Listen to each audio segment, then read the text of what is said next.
Today, we are tackling a big question in the FIRE journey. Is $2 million enough to reach financial independence? So to explore this, I'll be using a multicolor simulation on my own financial situation. Don't worry if that sounds technical, because it's just a way of running thousands of scenarios to see how likely my money is going to last, given the different markets, ups and downs. And before we dive in, here's a quick disclaimer. First, I'm not a financial modeling expert. I'm simply sharing how I think about these numbers, and I could very well be wrong. Second, I don't personally use the modern portfolio theory as my framework, and it's just my personal preference. And third, I'm not here to convince you to agree with me. My goal is to show you one possible way of approaching the problem. And because money and investing can never be one size fits all, there are always two sides of the coin. So what works in one situation might not work in another situation, and both can also be right at the same time. And that's why it is very important for you to be discerning. Think critically about what's right for you and your own circumstances. And lastly, let's keep this conversation respectful. Be kind in the comments, because we are all learning and just sharing from different perspectives. So let's jump in and see what Monte Carlo simulation can tell us whether $2 million can really take me to FIRE in Singapore.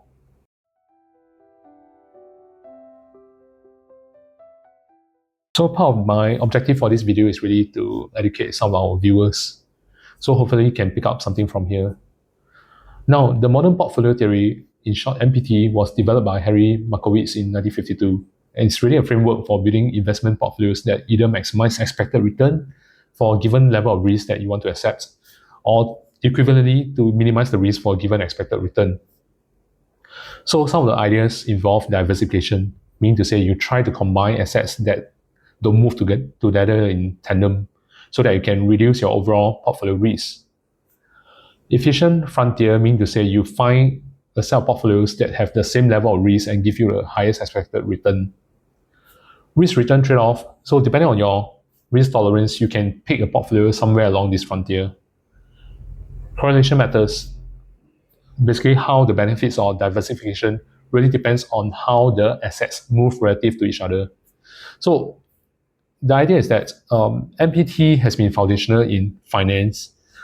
A lot of critics argue that it isn't perfect. For example, Warren Buffett and Charlie Munger, they don't prescribe by MPT. So while MPT gives us a very powerful way to think about how to balance risk and return, it is not a crystal ball. It is just a tool to guide decisions, and it doesn't guarantee outcomes. I'll still use it for this example because it is being taught in undergrad or grad school, but take note of the downsides as I've mentioned to you. Okay, next up we have multi-color simulation. So multi-color simulation basically is a way to see all the possible outcomes of something uncertain, like whether my savings will last through retirement. So instead of trying to calculate one exact answer, the simulation will run thousands or even millions of what-if scenarios, each time using slightly different random inputs like market returns or inflation. In the end, you'll get a probability distribution. So basically a map of all the possible results and how likely each one is. It will not give you a single answer, but it will show you a range of possibility, which is much more realistic when you plan for something as predictable as the future. So this is a bit like how the AI actually works, if you understand. So long-term care costs. LTC covers ongoing help when someone can no longer fully take care of themselves due to either age, illness, or disability. So this would include things like nursing home stays, assisted living facilities, in-home caregivers, dementia care. So a few things is that your LTC usually starts later in life. It's going to be recurring and will last for several years, and it can be very, very costly, often running into tens of thousands of dollars per year. So getting off LTC as a very slow but heavy drain on my expenses or my finances over several years, over time. It's not going to be a one-off expense, but something that can really add up if I'm not prepared. So to be conservative, I like to look at different scenarios with different onset age for long-term care, because a serious disability or long-term health issue can really happen at almost any age. And it is usually the kind of events that will throw even the best financial plans into disarray. So by modeling multiple possibility at age 40, 50, 60, 67, we can see how resilient a plan is, not just assuming that everything happens late in life or exactly as expected. Another important consideration is spike medical costs, which are those unexpected large medical bills that can hit suddenly. So unlike long-term care, which is slow and ongoing, spike costs are one-off but potentially huge. Examples include major surgeries, severe illnesses, or accidents. So even if I have insurance, out-of-pocket expenses can be significant, and those events are often what can disrupt a carefully planned fire strategy. Just like with long-term care, it'll be wise to run scenarios with different age and probabilities for these spike events so that I can see how my savings might hold up under sudden financial stress. Okay, next up, we have Maslow hierarchy of needs. So some of you might have heard of Maslow hierarchy of needs when your undergrad or grad courses. Pretty common framework in psychology, management, and even in business classes. For those of you who are not familiar, it's basically a pyramid to help us understand what motivates people to do things. So the levels start with physiological needs like food, water, and shelter. Then next up, you have safety, financial security, health, and stability. Then comes love and belonging from friends, family, and community. The higher ups are esteem needs, which include personal achievement, confidence, and recognition.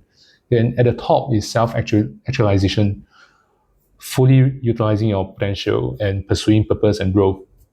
So for myself, where am I in this pyramid? Well, I think that the basics are covered.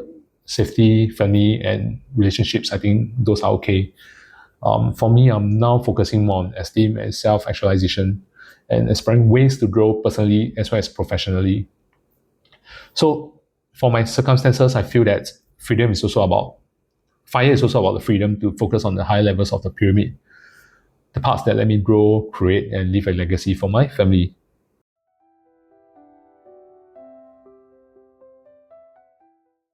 So here's the part that I think most of you are very interested in for my expenses. So here's a quick look and an approximate breakdown. Living expenses about 1,300 per month, housing and utilities 1,001, family, pets and child 1,001, transportation 150, healthcare about 100. So that's about $3,750 thereabout. So these are just very approximate numbers, and we'll use these numbers on an annual basis to do the simulation.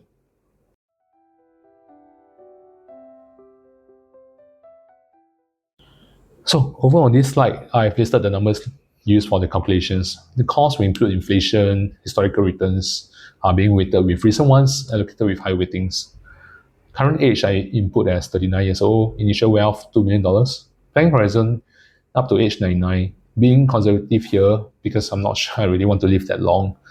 Annual withdrawal 45K, portfolio assumptions, equity return mean 8%. This is based on US historical data, but past performance does not guarantee future returns, which I'll show on the next slide. Equity risk with the standard deviation is 15%. Again, I don't believe in standard deviation being a representation of risk, or higher standard deviation means high risk. Higher fluctuation in prices actually allow me to buy in quality stocks at lower prices, which does in fact lower risk. Just because I add in the risk doesn't mean that I'm accurate in my modeling.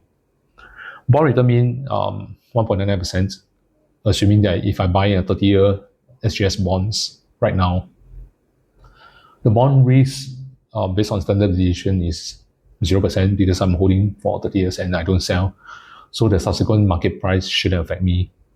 Equity bond mix, I mentioned earlier on, is 80% equity, 20% bonds, but I'm perfectly fine with going 100% equity. Correlation between US equities and Singapore bonds, I assume to be 0. But of course, you can put in any number you like minus 0.1, minus 0.2. Portfolio return means calculated to be about 7%. This is based on MPT, the one I mentioned earlier on. The risk, 13%, also based on a formula given by the MPT. So this is weighted between the equity bond mix, 80%, 20%. Inflation assumption, general inflation 2.3%, based on the CPI data obtained from SingSat. You include housing, though the utilities part will affect to me, but will apply to me, but not the rent. You also include healthcare, but in the CPI basket, healthcare constitutes about 10%, and it is not very drastically different from other constituents. So I did not exclude healthcare, and I did not rebase the inflation rate. So healthcare inflation, which I extract out separately, is 2.8%. Data is from the SingSat as well. Long-term care, the onset age, I tried 40 years old, but I also modeled for 50, 60, 67. Duration for the LTC will be up to 99 years old. From the reference, from the CPF board reference itself, I read that half of the people will need about 4 or 5 years, and a third may need 10 years or more. The Cat 4 care cost is about 4.9k per month, and that's before subsidy. So I'm being very conservative here as well. Spike medical costs, $20,000 per incident. It's a variable frequency and severity. So I don't have a number that I can really cite off here.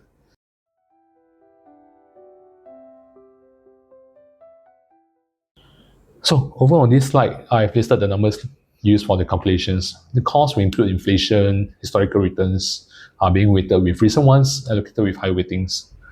Current age I input as 39 years old, initial wealth $2 million, planning horizon up to age 99. Being conservative here because I'm not sure I really want to live that long.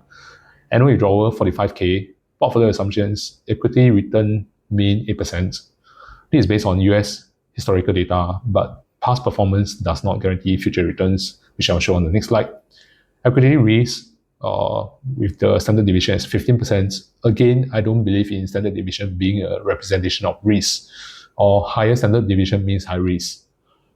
Higher fluctuation in prices actually allow me to buy in quality stocks at lower prices, which does in fact lower risk. Just because I add in the risk doesn't mean that I'm accurate in my modeling. Bond return mean 1.99%, assuming that if I buy a 30-year SGS bonds right now, the bond risk based on standard deviation is 0% because I'm holding for 30 years and I don't sell. So the subsequent market price shouldn't affect me.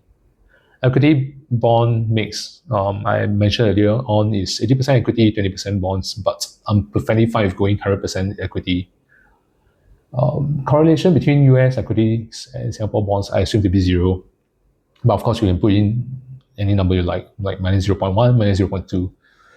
Portfolio return means calculated to be about 7%. This is based on MPT, the one I mentioned earlier on. The risk, 13%, also based on a formula given by the MPT. So this is weighted between the equity bond mix, 80%, 20%. Inflation assumption, general inflation 2.3%, based on the CPI data obtained from SingSat. You include housing, though the utilities part will affect to me, but will apply to me, but not the rent. You also include healthcare, but in the CPI basket, healthcare constitutes about 10%, and it is not very drastically different from other constituents. So I did not exclude healthcare and I did not rebase the inflation rate. So healthcare inflation, which I extract out separately, is 2.8%. Data is from the SingSat as well. Okay, here's the historical yield data compiled by NYU Stern School of Business. I've combined the earnings yield and dividend yield while considering the 30% withholding tax. So a 0.97 decay factor is used and the weights are normalized. So the recent returns will actually have slightly more weightage and the historical ones will have lesser. So from here, you can see that the mean return is about 7.7%. So for the SGS bonds, I'm assuming to buy 30 years bond at current 1.99% yield. You can also buy Singapore savings bond as well. Just remember that there's a cap of 200k worth of bonds you could buy. So from the general and healthcare inflation, we can obtain from the SingStat CPI index. So decay factor will allow the recent data to hold more weight. And then from the CPF CareShield Life handout itself, you see that for the money cost for severe disability, Cat 4 care needs will cost about $4,900, and that's without subsidy. I mean, I assume without subsidy, so that's going to be a more conservative approach. And then for the onset year itself, right, there's no way to tell when we will need long-term care. So we can probably say in 40, age 50, age 60. So for those with developed severe disability, 50% of them will be in severe disability for at least 4 to 5 years. 30% of them will be in 10 years or more.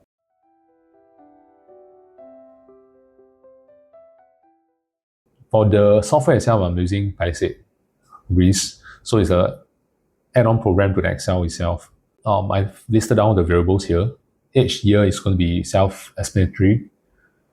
Then if we look at the risk normal, okay, risk normal is something that I use to generate a randomized distribution based on normal distribution. I have a specified mean, okay, based on expected value, and a standard deviation that tries to model in volatility and uncertainty.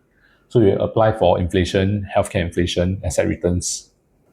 Starting balance will be equal to the previous year ending balance. The portfolio after return will be the starting balance after the asset returns.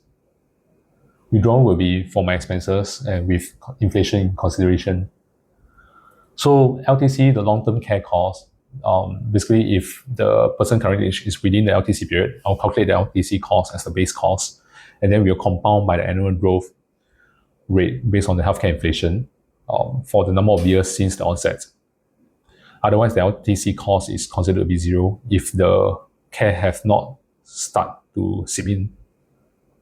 So calculations I've placed below, you can take a look.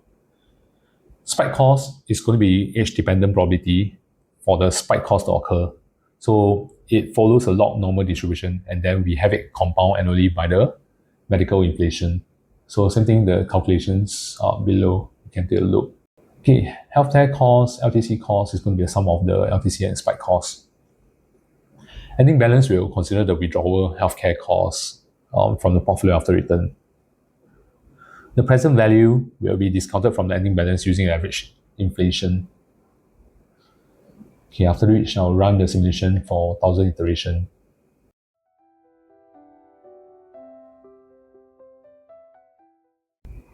Okay, running a simulation, we can see that if the onset age is going to be 40, I have a 23% chance of making it through to age 99.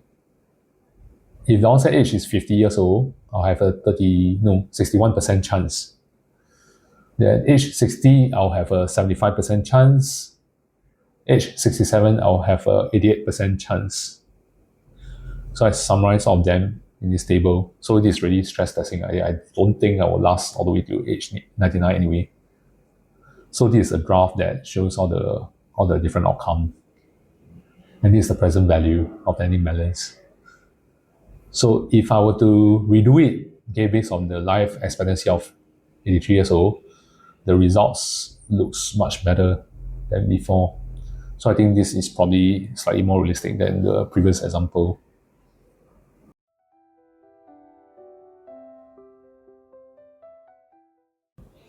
Okay, so some afterward, after doing all the simulation. So simulations are actually as good as the assumptions behind them, right? A flawed assumption can make a direct scenario seems promising, or bright outlook appears grim. So because of the long duration, right, I can put in a number that actually favors my narrative and vice versa. It's important to note that life is actually unpredictable and no plan can account for every eventuality. So some spending is really discretionary. Though I get it, it's easy to feel pressure to keep up with the Joneses or to maintain a certain standard of living that you want. But for my family, for example, there's no excessive tuition for my kid. I can cover most subjects myself, and personally, I didn't have tuition growing up. University, I have no one else to rely on for finances. And there are some possible plans that I can go for. Plan A, my wife can keep working. Plan B, I can go back to work. Plan C, downsize our house. Plan D, explore geo arbitrage. Plan E, double down on YouTube. So you get the brief. Flexibility matters, and it's actually good to have options without stressing over perfection. It took me around 20 years to reach FIRE, so starting from the moment I first encountered this journey. So it wasn't really a decision made on whim. If I was to ask 100 people whether SGD 2 million is enough to FIRE, I'll most likely get a split, right? About half of you will tell me yes, then the other half will probably give me thumbs down. So for me, I wouldn't have pursued side hustles or taken action towards FIRE if I decided to stay inactive. So even if reaching FIRE didn't go exactly as planned, I think that I'll be in a far better position than I would have been by doing nothing. So for many Singaporeans, I think reaching $2 million in their lifetime is quite a bit of stretch with respect, and saving that amount is going to be a bigger challenge. And I've also seen friends build wealth not through financial planning at all, but just by riding opportunities like BTO, flipping properties, or even buying Bitcoins. So at the end of the day, my wife and child are the ones who will benefit from these choices. And I'm grateful that my wife supports the way that I approach our financial journey. So here is the list of references if you like to check it out. If you like this video, please like, comment, share, and subscribe. And I will see you soon.